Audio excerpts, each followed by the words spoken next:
Welcome back to another video. Thank you so much for all the love and support that you've given us. Our mission is to make mental health and psychology more accessible to everyone. Today, we've invited Emma McAdam, a licensed marriage and family therapist, to share her insights on depression and some tips on how to cope with it. Her channel is Therapy in a Nutshell. You can check it out in the link in the description below. With that said, let's get started. History of depression in my family and myself. Just like physical health, you have to maintain it by taking care of your body with exercise and eating the right food and going to the doctor when you're injured or ill. With mental health, you also have to take daily action to be healthy. And when things are stressful, I have to take extra care to manage my mental health.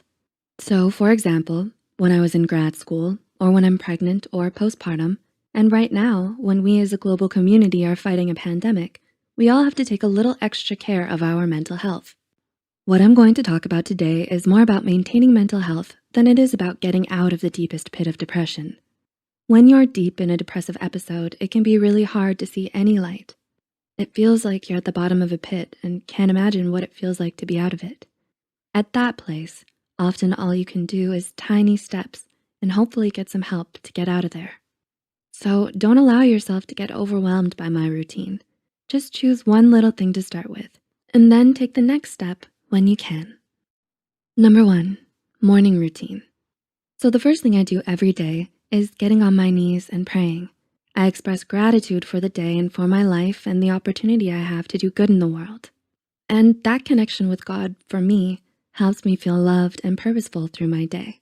If you're not religious, you could do some meditation or a breathing exercise here.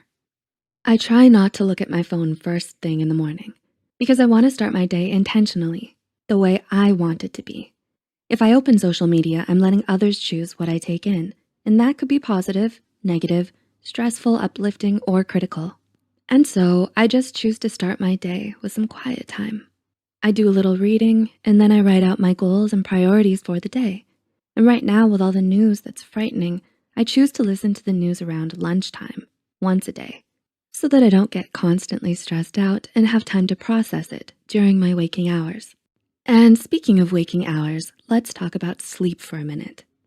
I have 3 kids, 5 and under, so I usually wake up before them to get some quiet time to set my intention for the day. My natural wake up time is around 5 a.m.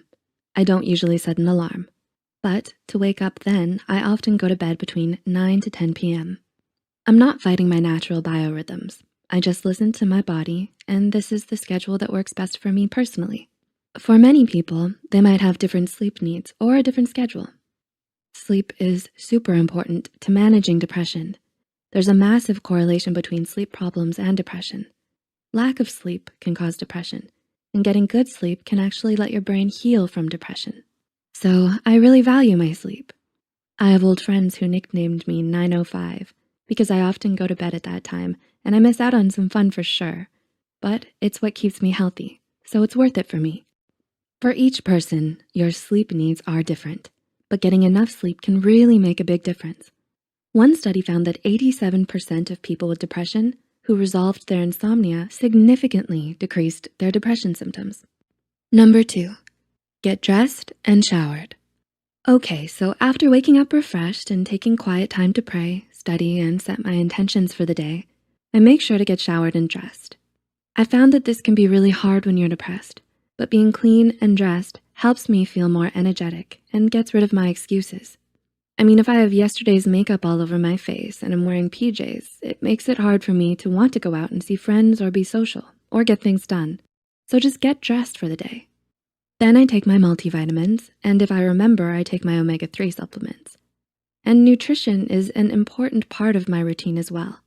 I try to eat a lot of plants and not too much sugar or processed foods, but I'm not going to go into that too much right now. Number 3, exercise.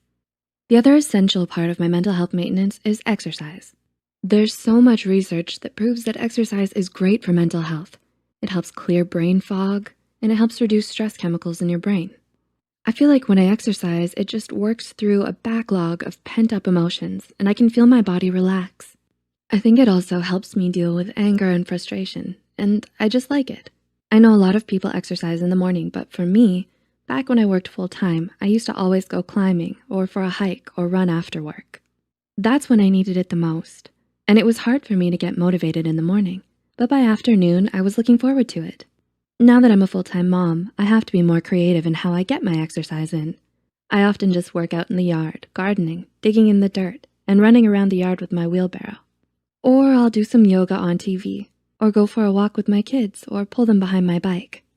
Now that we're stuck in our homes with the coronavirus pandemic, I'm doing more inside workouts. I like the 7-minute workouts on my phone or the Fitness Marshal on YouTube. Number 4, nature time. This takes me back to another aspect of my mental health routine that is really important for me. Outside time.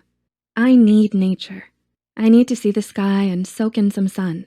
I'm fortunate to live in a beautiful place, and I take advantage of that by getting outside. There is some research showing that sunshine and nature and being outside changes our physiology. It slows our heart rate and decreases stress chemicals and stuff. But regardless of the research, I can just feel the difference for me. If you can't get outside, open your windows, sit on your porch, or if you can't do any of that, then you could spend some time looking at beautiful landscape photography or a nature film. Your brain has the ability to bring to mind the feelings of nature just by imagining it. Number 5, my evening routine. My evening routine looks like getting my kids to bed and then taking some quiet time for myself. I usually take a hot bath and read a book or an archaeology journal. I'm kinda nerdy, but that's what I like. Even though I have very few hours to work on my passion project, these videos, I don't usually work in the evenings because it would just stress me out a little and I need the downtime to stay healthy. So then before bed, I write in my journal. I often take the time to write about my wins and accomplishments of the day so that I can remember them because it's my natural habit to dwell on my mistakes and shortcomings. So I write about my wins and then I pray a prayer of gratitude and talk with my Heavenly Father about my day. Again, gratitude practice is an essential habit of mental health, and it's been shown to be an effective treatment for depression. So you can pray about it like me, express gratitude as a family, which we do at dinner time, or write about it, whatever works for you. And then I go to bed. I try not to spend too much time looking at screens before bed, but if I do, I choose some calming documentary or a mudlarking channel, like Nicola White's. If you don't know what mudlarking is, it's just finding historical bits of treasures on Thames in London. Anyways, I find it relaxing. I encourage people not to be on TV because it's just not super great for your brain. But if you do, choose a short and calming show. Lastly, other self-care. For me, that includes scheduling in some time for my hobby. I have tons of hobbies, but because I'm so busy with kids, I really don't have time to do most of them. But I make sure to carve out about 2 hours a week to do at least one of them. Right now, that's metal detecting, which is something fun and relaxing for me. I put it on the calendar so that I make sure it happens. I also take the Sabbath off. No work, no housework. I don't check my work email. I let my brain completely focus on other things. Mostly my family, which is also exhausting, but it's a day that is different from the others. And I make sure to have social time as well. Having social interactions is really essential for mental health. Our brains are inherently social. We are social creatures. So right now, this is going to be an extra challenge with the coronavirus. I'm taking the time to call up old friends. I have some groups I'm hanging out with on Zoom, and when we're not on lockdown, I meet up with friends to let the kids play or to go out to lunch or whatever. So there you have it, my daily routine to maintain mental health. I have a careful morning routine. I make sure to get enough sleep. I get dressed every day. I exercise and get some outside time. I carve out time to relax each evening, practice gratitude, and acknowledge my successes of the day. And once a week, I make sure to get out and do something just for me. Stress, anxiety, and social isolation can all contribute to depression, but you can prevent depression during stressful times like the pandemic and social distancing by using daily habits that promote mental health. Depression is treatable, and there are some simple things you can do every day to prevent depression and stay mentally healthy. I hope you can find some things from this list that help you figure out a way to maintain your mental health today, this week, and during the crazy pandemic that we're going through. And remember, you're braver than you know and stronger than you think. Thanks for watching, and take care.